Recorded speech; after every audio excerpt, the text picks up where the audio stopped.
You are listening to the Birth Bruja podcast, radical, transformative, empowering birthwork in all its nuances.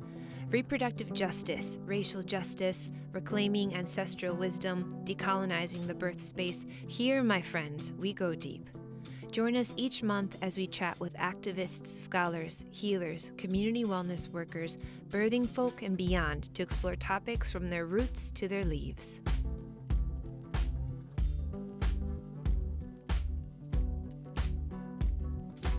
Hello, brave ones. Thanks for listening to the Birth Bruja podcast. I'm your host, Ari Guajardo Johnson, and this is episode 3, Ancestral Medicine series, part 2.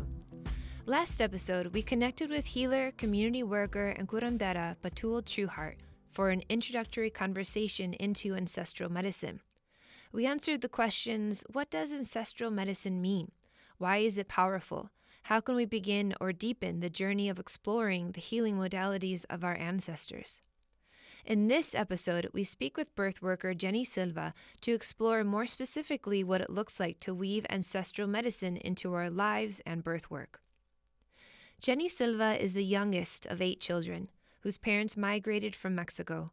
Born in the Los Angeles area, Jenny found a connection with her indigenous roots as a youth.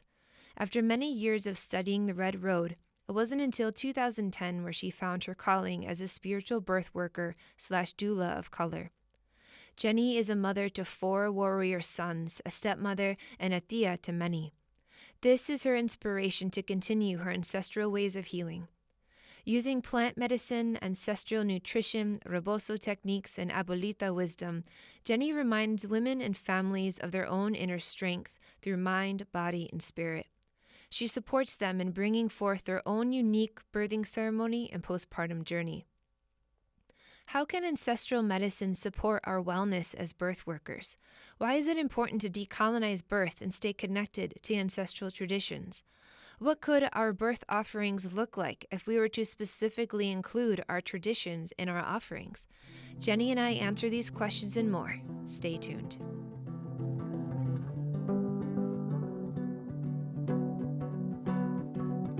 I want to extend a huge welcome to birthworker Jenny Silva.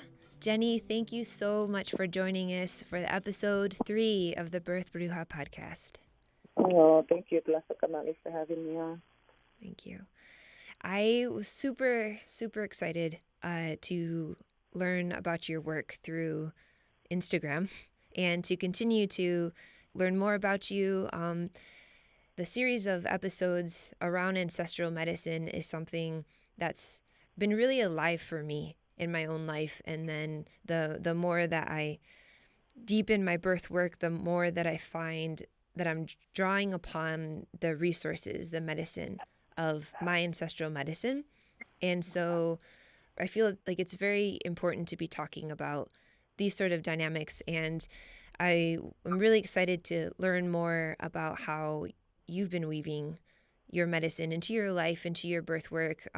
You seem to be a beautiful community organizer. You provide so many dynamic offerings, and you do a lot of stuff. You're what's the term? Like a Jill of all trades. You seem to be the master of everything.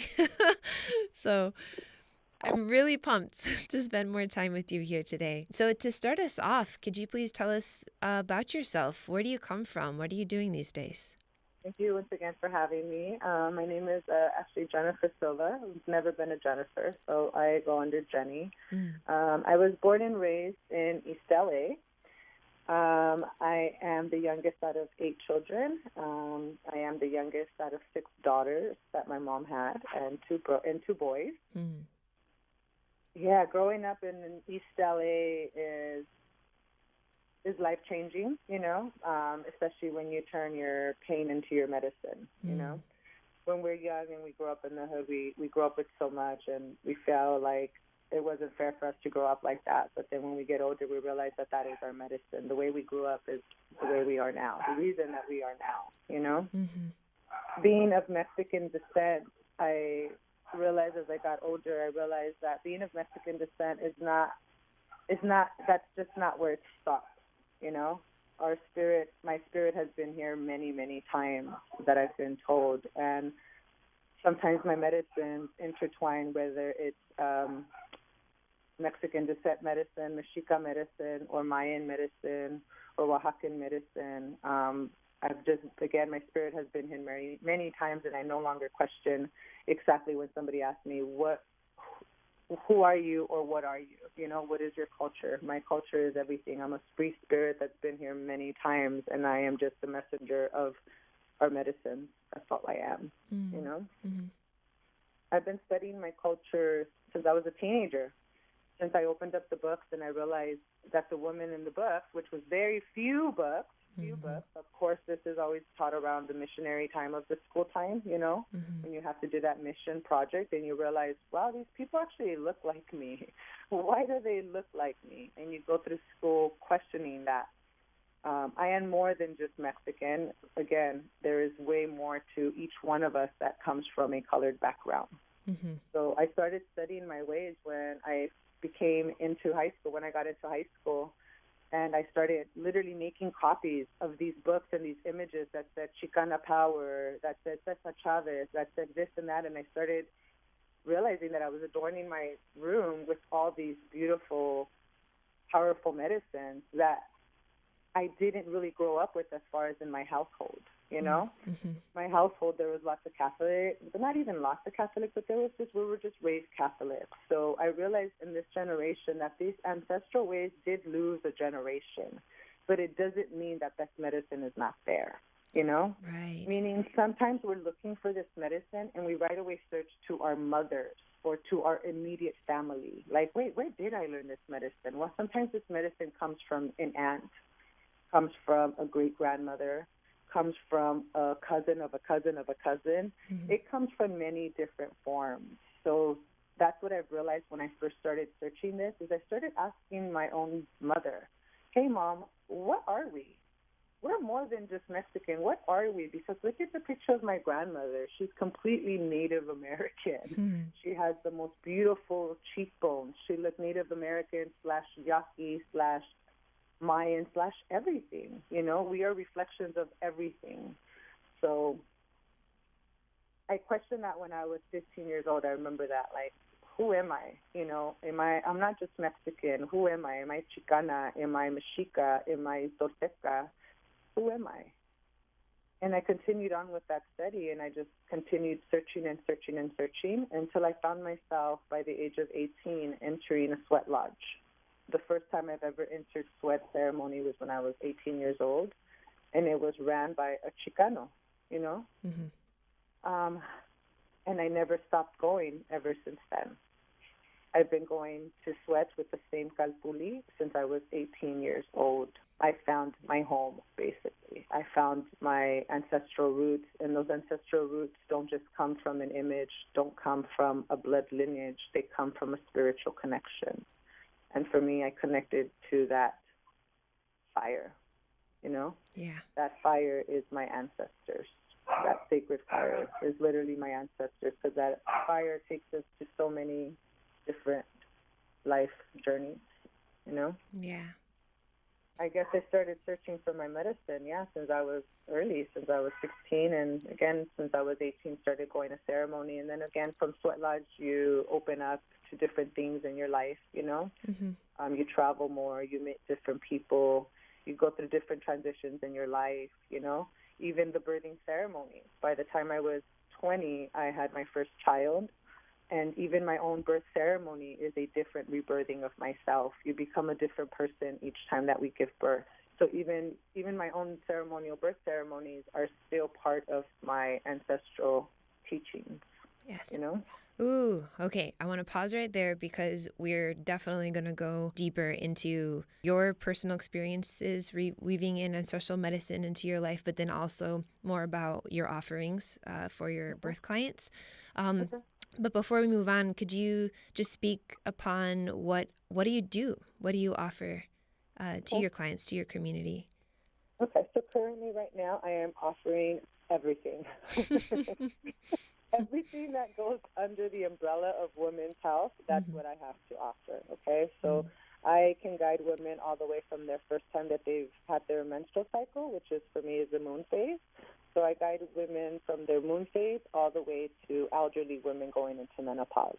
I do a little bit of all with women's health, whether that comes from nutritional work, whether that comes from hands-on abdominal work, whether that comes from spiritual work, whether that comes from guiding, whatever it is, I basically guide a woman from the beginning to the end.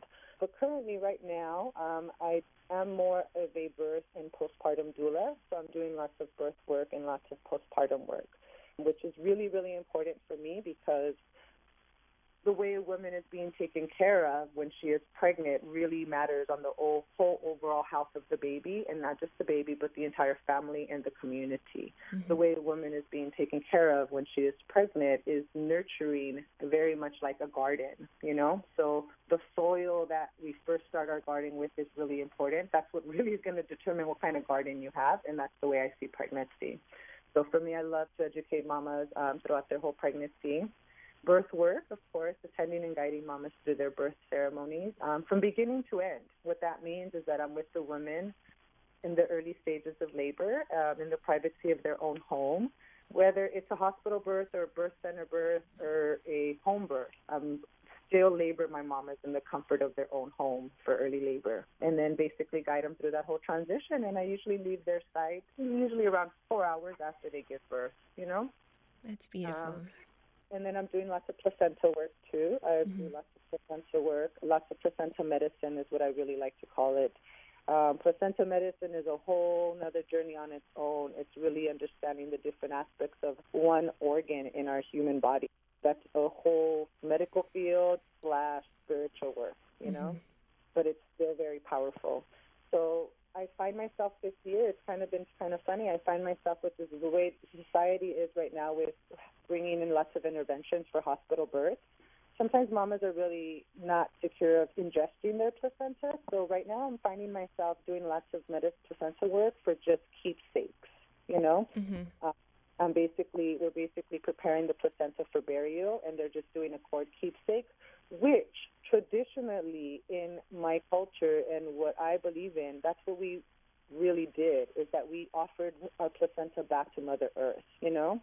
To ingest the placenta is more like of a Chinese Western medicine, and other cultures believed in that. And I don't have any problem preparing it whatsoever because to me it's still medicine. Do I understand the aspects and the medicine behind it? Oh, yeah. So placenta medicine is beneficial whether you're planting it or whether you're ingesting it.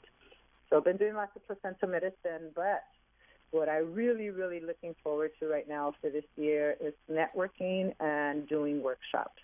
I have been an active birth worker for the past 8 years in my community. And what I mean by my community, I mean throughout the entire Inland Empire, Los Angeles, and Orange County, and San Fernando Valley area. For the past 8 years, I have done the entire, all those 5 areas. So I'm not just a Los Angeles doula. I was a full traveling doula.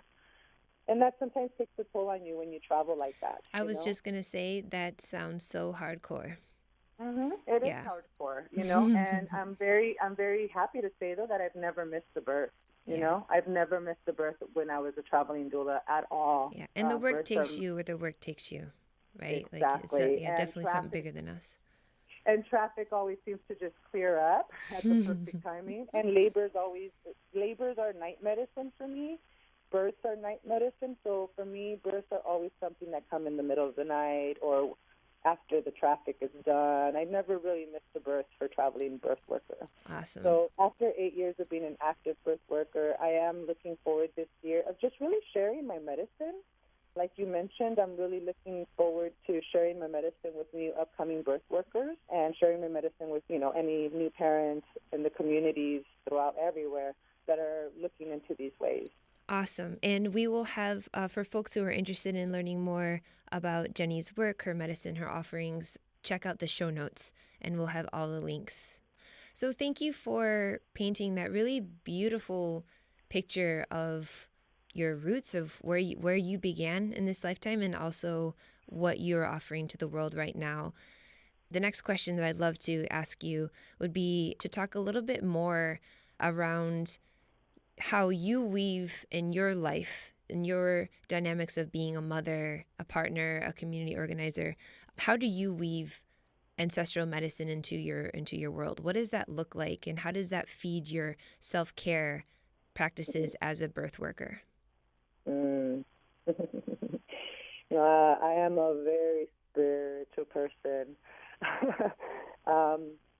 I realized that I like a lot of quiet time for myself, you know. Self-care is extremely important for me, and for me, my medicine is nature. Nature is my medicine, so self-care comes a lot from nature.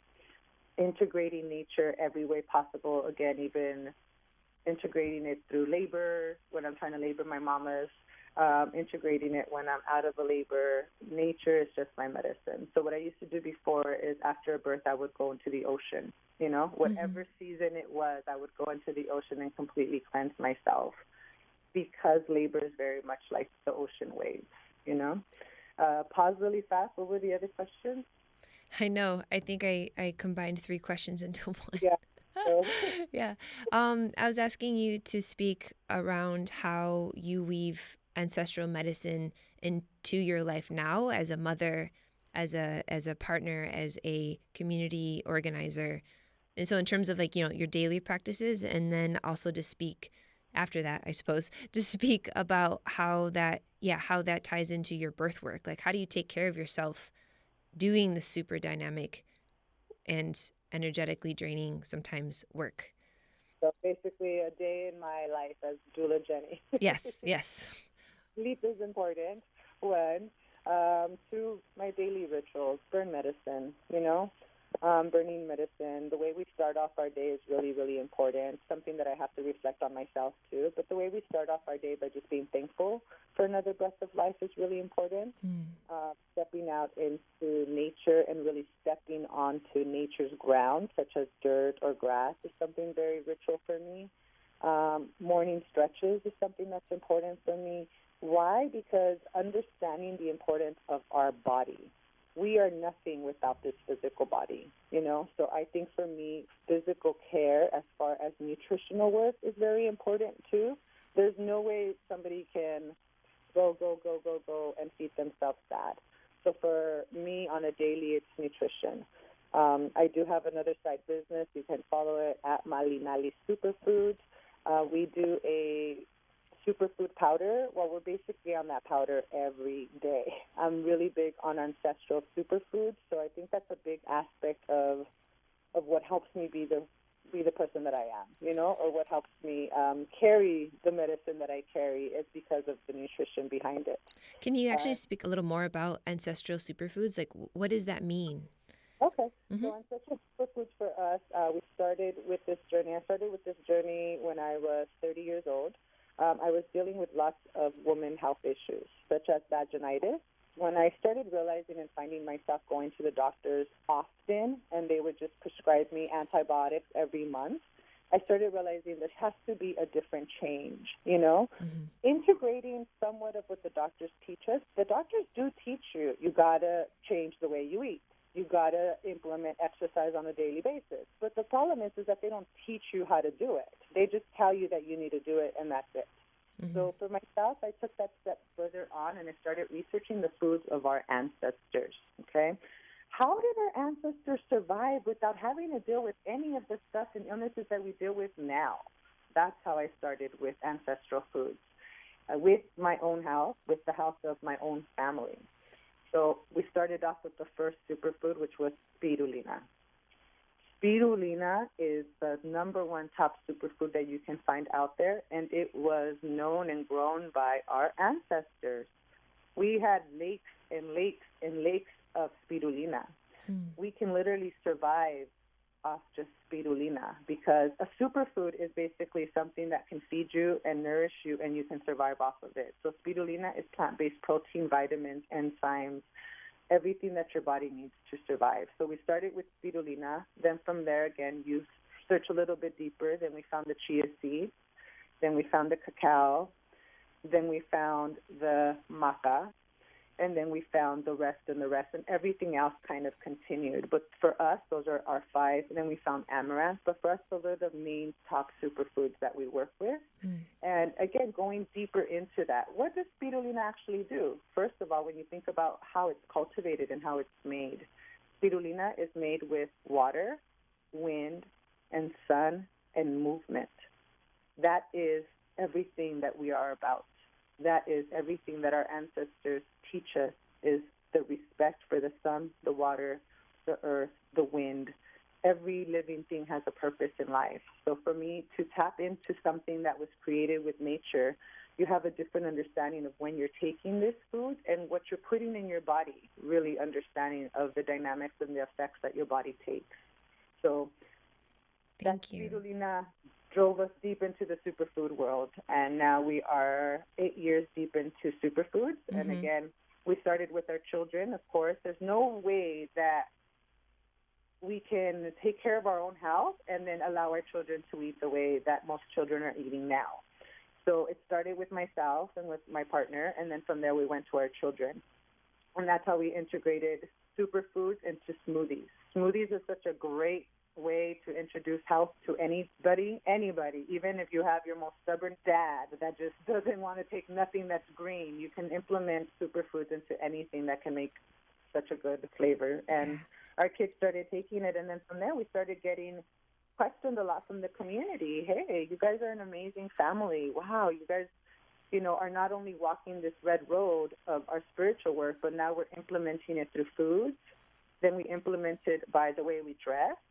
Then we implement it by the way we live, like you just mentioned, on our daily lives. How do we implement this? This is not a trend. This is not something that's in season. This is my way of life, My earrings, my clothing is my way of life. I dress like this. I've been dressing like this since I was 16 years old. So you just touched upon so many really rich things. But in particular, one thing that I'm just really drawn to was this. So in, I'd say, dominant Western culture, when we think about food, oftentimes it's just broken down into, right, proteins and carbohydrates. And it's a very mechanical sort of understanding, right, of our bodies as machines and food as fuel, and that's it. But in indigenous modalities across the world, the concept of food, as you mentioned, includes beyond that. It includes the energetic impact of the plant's literal relationship with its environment. And as birth workers, we are in very tangibly, right, the physical realm, very, very tangibly in the physical realm. And also we are profoundly in this spiritual gate, right? We are on the threshold of a new life. And so I think I love that contemplation of nourishment, because obviously, yes, we need to take care of our bodies, because without these bodies, we aren't going to be able to continue to show up, right?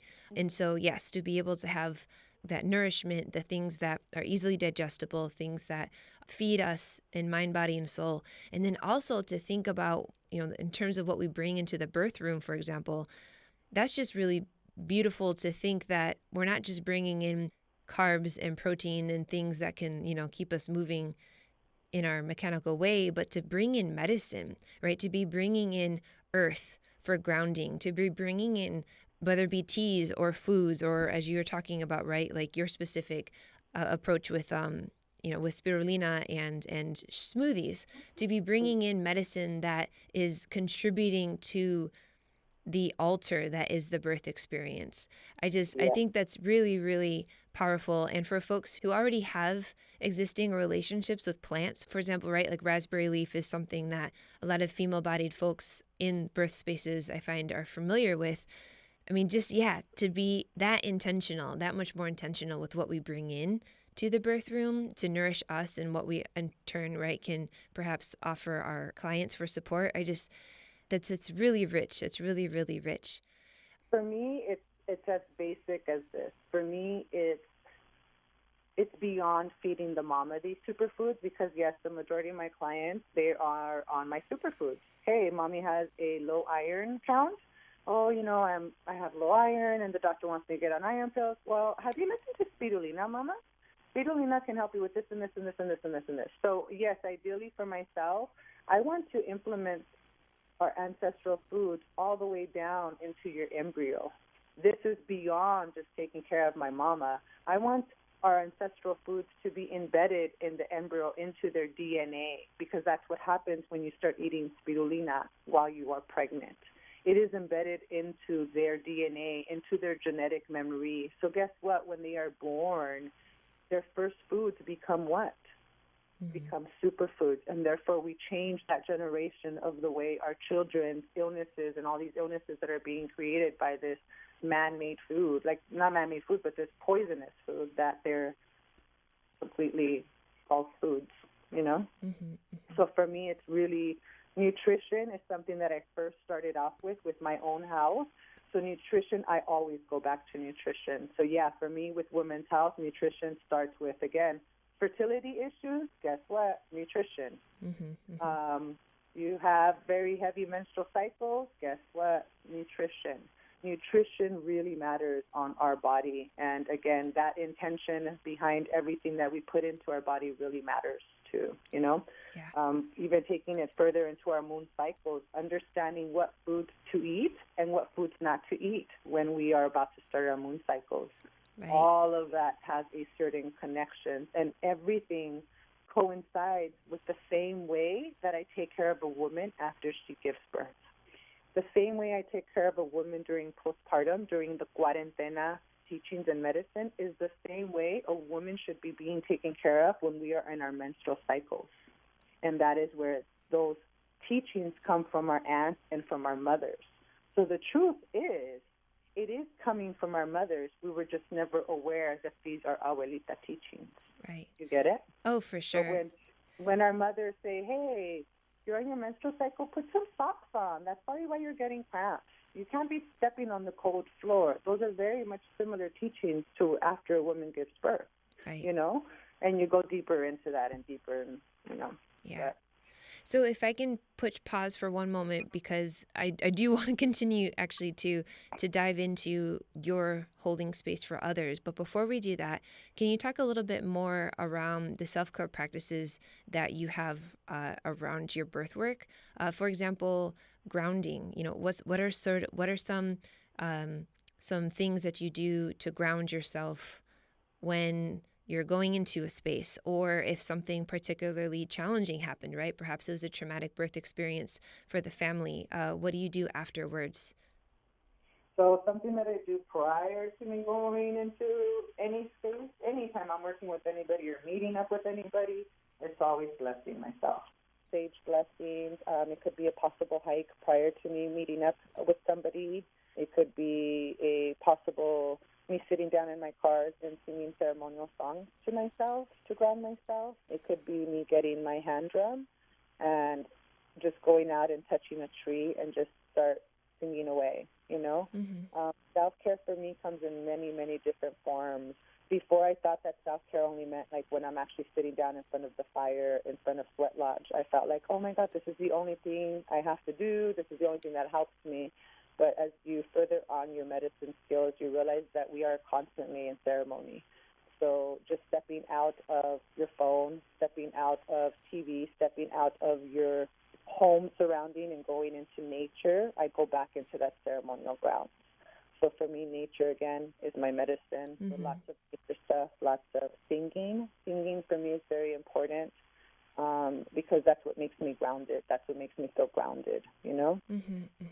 Meditation, a little bit of yoga, that kind of all coincides together, honestly. Yoga is its own thing, but the truth is meditation and yoga are all coinciding together with our spirituality, you know? It's something that is connecting the unseen world. When we meditate, we're connecting to the unseen world, where, again, you tap out of everything and you're just feeling the energy of every living being. So connecting and meditation and all that is very important. That's my big self-care. If I've gone through a very long labor or a very traumatic labor where there's lots of questions, I understand that I need to go for a run. Sweating is very important for me. Sweating is a big self-care for me, actually, sweating. And I think coincides me sweating when I'm running the same as I'm sweating when I'm in a sweat lodge. So for me, running is prayer. So running is a major part of self-care for myself as prayers. Thank you. Thank you. Yeah, those are a lot of really beautiful, tangible examples. Yes. And if you could please talk more about the way that you weave in ancestral medicine into your offerings with folks through the birth experience. Yeah. That happens the minute that they first call me, honestly. From their first conversation, from their first consultation, is really just holding space, you know? We live in a world where everybody wants to talk to get their point across. I think what's really nurturing about me is that, and that's something that I learned as a medicine woman in Swelaj, is to just listen. So listening is really important in the birth world, you know?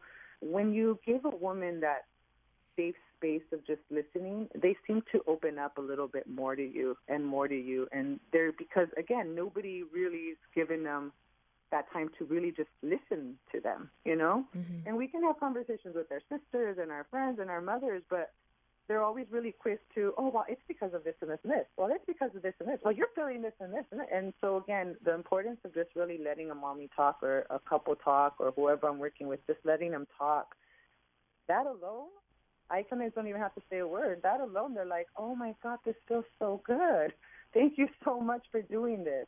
That right there is integrating my practices just by listening. Second, when I meet up with them, their prenatal visits, I'm constantly guiding them through everything that I believe in. Mommy, how are you feeling? Oh, you know, I've been really stressed out. Well, have you gone for a walk outside? Again, integrating nature so they can integrate it for themselves and teach them that own little medicine within themselves. Connecting into their own intuition. Not all my clients are walking this spiritual path.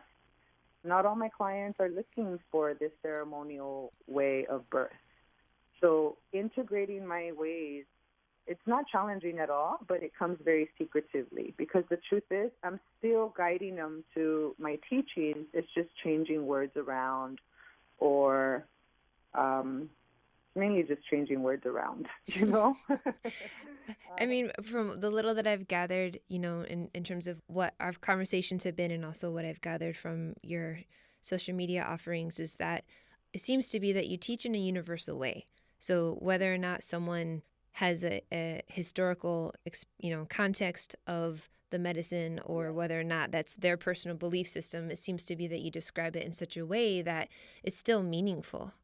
Oh, yeah. Mm-hmm. You nailed it right there. I definitely come from a universal speaking. So, yes, no matter what culture you are, no matter what race you are, no matter what sex you are, it's still the same thing for you. I still see you as a universal spirit. That's it, you know? Mm-hmm. And, again, connecting them with my herbs throughout their whole time that they are under my care.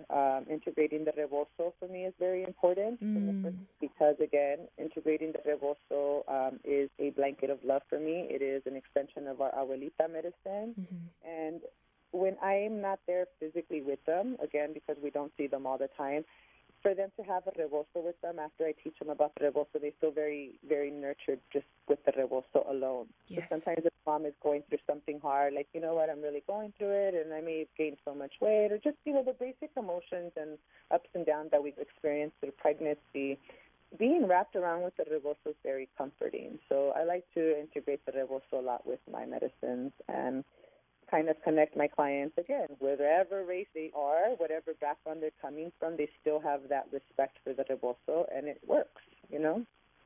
That's so beautiful. Is, again, guiding the mommy to listen to her own intuition, you know? Mm-hmm. I do have lots of parents that are like, okay, you're gonna give us that secret medicine to have a natural, painful birth. Mm-hmm. No, I don't have a magic pill. What I have is patience and universal understanding of wisdom of guiding them to trust that own intuition and to trust in their own medicine, you know? Yes. And that's very different for everybody. Again, depending on their culture, depending on their religion, I'm just here to guide them through the medicines and the strength that they already have within themselves. Like I tell my parents and my people that I work with, I am not better than them. I'm just a reflection of the medicine that's inside of you. I'm just here to guide you, make that medicine come out and flourish. Yes, I think as birth workers, that is probably the biggest gift we could offer people, is to be a mirror, to create a space for them to see themselves as more empowered, right? More courageous than they ever have before. And so that when they emerge on the other side with this new little being in their arms, that this next journey begins, right, in a place of strength, of connectivity, and feeling supported, whether it be just support from our internal realm, or right, even feeling supported by all those who went through that birth journey with you. Yes, yes. Yeah, and that's very, very important, because also too, when you're out of the birth experience already, they really feel that you were their strength, you know? And I got that a lot with my first clients. It's like, Jenny, we couldn't have done this without you. Oh, my God, we couldn't have done this without you. And the truth is, it's like, no, you're doing it without me. Yes. So I realized that when the message was coming off wrong, they were really depending on me a lot. And so when after the baby's born, they're like, Jenny, we need you. Jenny, can you come and visit? Jenny. And so I had to switch that around, you know, Mm-hmm. and I had to figure out. And again, nobody's perfect, and every birth is always a learning lesson. I could never say that I'm a professional after 8 years. I could never say that I'm a full teacher. I'm always a teacher and always a student. Every birth I attend always teaches me something different. But yeah, when you really switch that around, then that's really when they're like, wow, thank you for showing me my strengths. I know I'm going to be a good mother. I know I'm going to be able to handle this when I'm back home with my child, you know? Mm-hmm. And that's the real passion behind being a birth worker, is empowering the woman to find her own medicine, empowering the family to find their own medicines and their own strengths, you know? Because we as birth workers, we're not just here to guide the mother. We are here to guide the entire family through this next transition and this next phase in their life. Yes. So continuing to pull on that thread, actually, I have one more question, and time has absolutely flown by. So one final question. Please speak to folks who are just starting to tap into ancestral medicine. What sort of suggestions or beginning steps could they take to start weaving this medicine into their work, into their birth experience? So you're talking about like new doulas, like new birth workers? Yeah, yes. Folks who may not necessarily be new to the birth work, but folks who are new to bringing ancestral medicine into their world, right? I mean, I think, right, for example, we can go into a hospital environment, and it could be very easy in that culture to not pause to give reverence to the sacredness of what's going on, right? It's very easy to move quickly and to just kind of go with the flow. However, I feel that to be practicing ancestral medicine is to be weaving in moments throughout your day, throughout your time working with folks, to take pause and to stay connected to that meaning.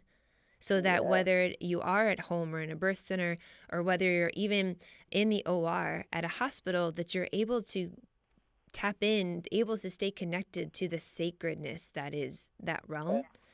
And so, some folks, I think, intuitively know that, but don't necessarily have the confidence or the experience to know how to weave meaning, spirituality, however you want to phrase it, into their birth work. And so I just wanted to see if you had any examples for new folk.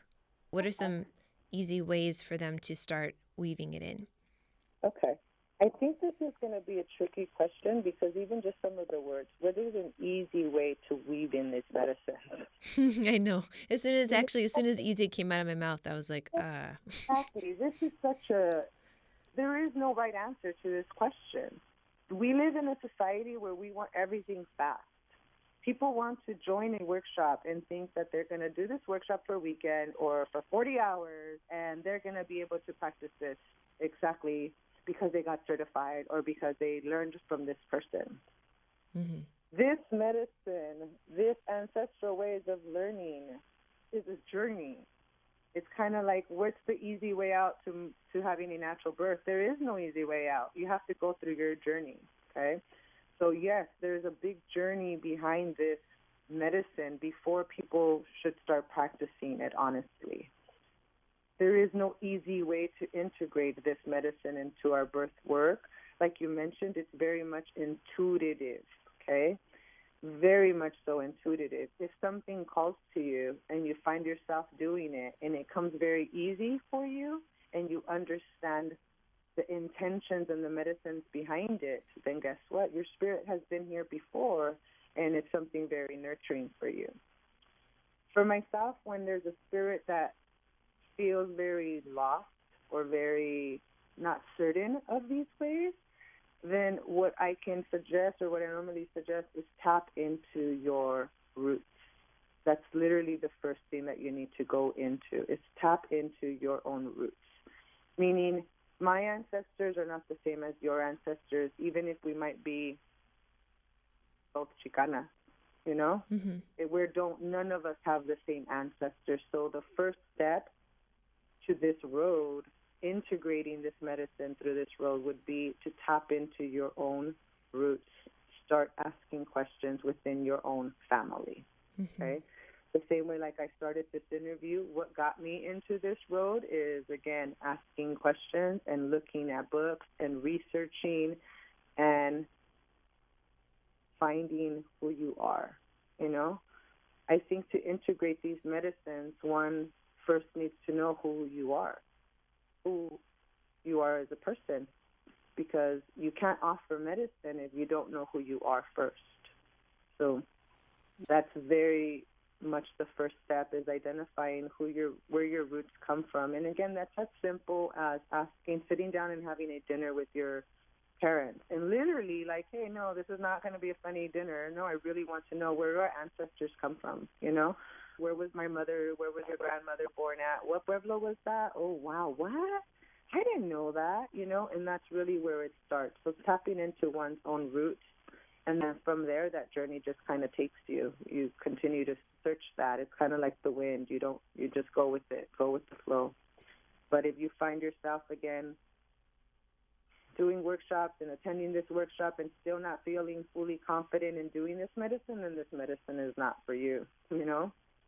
Again, I'm a very spiritual person, so this medicine that sometimes comes to us as early as when we're born, you know? Sometimes this medicine calls to you by dreams since you were little. You might have dreams of attending births. So this medicine comes to you if it's meant for you. But if you find yourself really just 2-3 years deep, going to workshops on ancestral medicines and still don't feel grounded or confident enough to do it, then step aside for a little bit and tap into your own roots. Tap into your own little mini tree before you go and start planting trees somewhere else. Right. Yeah. I very much echo a lot of what you said. And I think for me, the way that ancestral medicine has woven into my birth work has been through the small, intimate things that allow me to stay connected to meaning through that experience. So like today with me on the altar here, I have lavender, and a lot of times romero, right? Rosemary is something that I will bring in with me to the birth room, just in my pocket for me to stop and take out, right? And smell and connect with. Prayer. It could be an actual prayer or just a sort of mantra, right? Like a statement of meaning. I actually came off of a 19-hour birth this morning. I know, I did not no idea. I was like, my apprentice actually was like, I think she's at a birth. Yeah.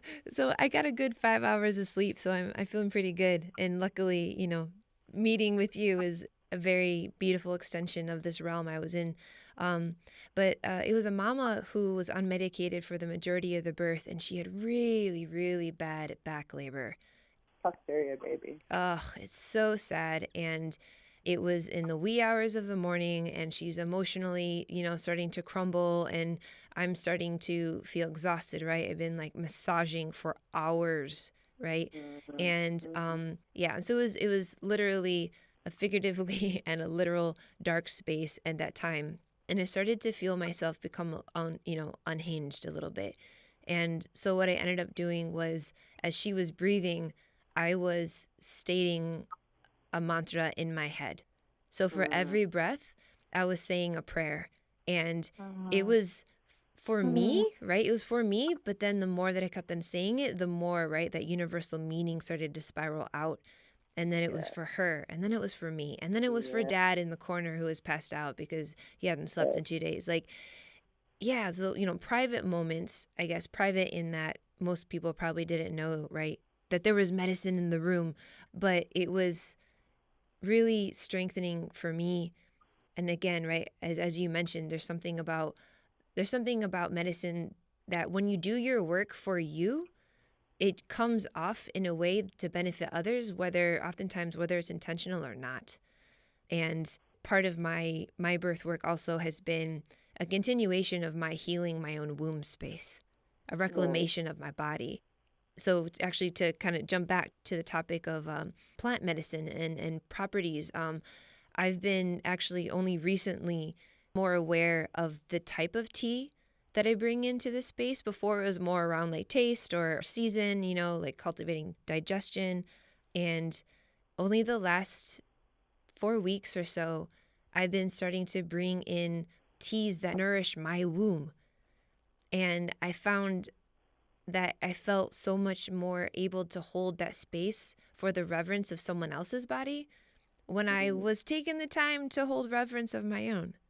Yeah. Extremely important to check in with ourselves before we go hold space for somebody else. That is a whole nother subject on its own, because that's like doula talk of like, what do you do to prep yourself when you're on call? Yeah, when you see me on Instagram saying doula life or doula on call world is no joke. We need to make sure that we're fully well rested, understanding intuitively. I am connected to my client, so if I have a client that's waiting around patiently for her birth to happen, and I wake up really tired, guess what? I'm connecting to her, and I go back to sleep myself, because I already know that her birth is going to start later on tonight, and I never fail.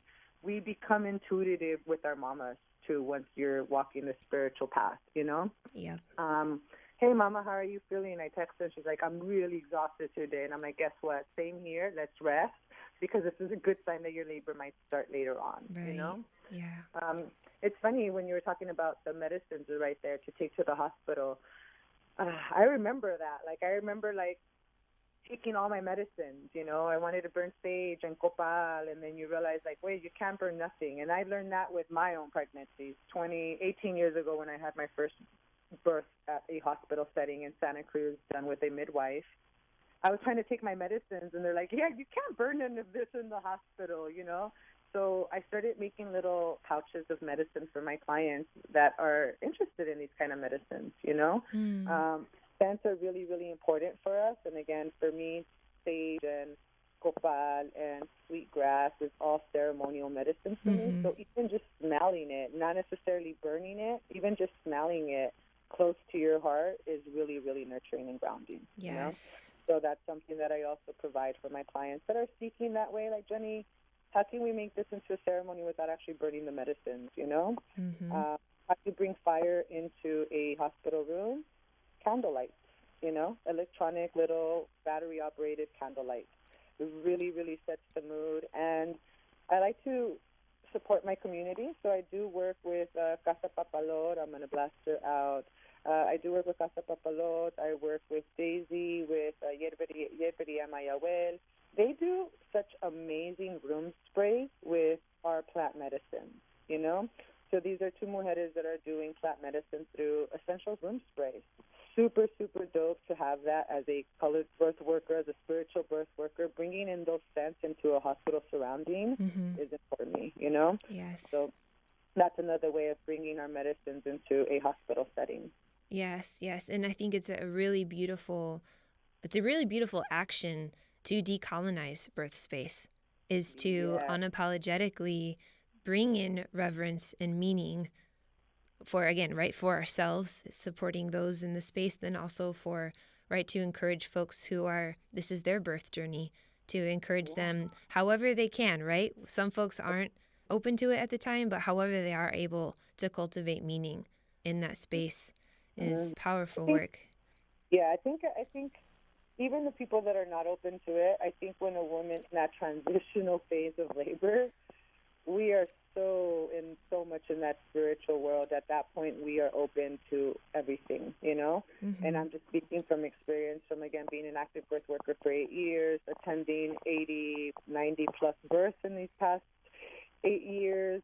I have guided many women, many different cultures, many different backgrounds, but at some point or another, they're always open to my medicinal and medicine ancestral abuelita ways, you know? Mm-hmm. I think at the beginning I was trying to be this Western doula, you know, like, okay, I only provide this and this and this, but no, I realize I am way more than a doula.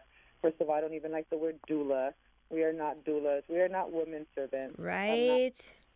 I'm not that. So but unfortunately with marketing, doula is the first word that women are going to search or parents are going to search up, you know, so marketing issues, I have to put the word doula in there. Yeah. But again, I am at the phase of my journey already in my past where I'm like, this is who I am, and I think I have a very good following that whatever name I choose to be, people will find me, you know? Yeah. So, Jenny, yeah. thank you so much for taking the time to speak with me. The work you weave into this world is beautiful and so important. And I look forward to continuing to stay connected and hopefully for more collaboration in the future. So in closing, is there any last, a blessing or any more information that you'd like to share with folks? Well, that's a hard one, right? Well, first of all, I'd just like to say thank you to Matli for, again, creating this network, you know, creating this wavelength of information for all communities throughout the entire world. This is an amazing, amazing opportunity for myself in this medicine ways. Oof. I usually just say again, Aho Tlasukamatli, abuelitas y abuelitos, Tlasukamatli, Tlasukamatli, Tlasukamatli, Tonansin, Tonatiu, all elements. The four-legged, the two-legged, and the winged. Tlasukamatli, and our ancestors are listening to us. Our abuelitas are listening to us. If you find yourself walking this path, you've been here before. Search and seek. One way or another, one part of your family member has been doing this work, you know, and we need more. We need more people of color. We need more colored faces in our birth rooms. So thank you, Tlasukamatli. Follow me at Doula Jenny Silva, and I look forward to what the future has for us and just the wisdom of this podcast. Thank you. The music you heard on today's show is Green and Gold by Lian La Havas. Deep gratitude to Jenny Silva for being our guest. Connect with Jenny on Instagram at Doula Jenny Silva or email her at doulajenny13@gmail.com. You can find all this information in show notes. Check out episode 4, Ancestral Medicine Series Part 3, where we connect with medicine maker, healer, and mother, Heaven Celeste Thunder, to discuss the practice of ancestral medicine and motherhood. Follow me on Instagram at birthbruja to continue the conversation of ancestral medicine and birth work. I've been your host, Ari Guajardo Johnson. The Birth Bruja podcast is produced by Catherine Petru of We Rise. Be sure to check out show notes for links and resources. Follow us on SoundCloud and iTunes to help us expand the impact of this work. Until next time, my friends, thank you for all the ways you show up in this world. Blessings and gratitude.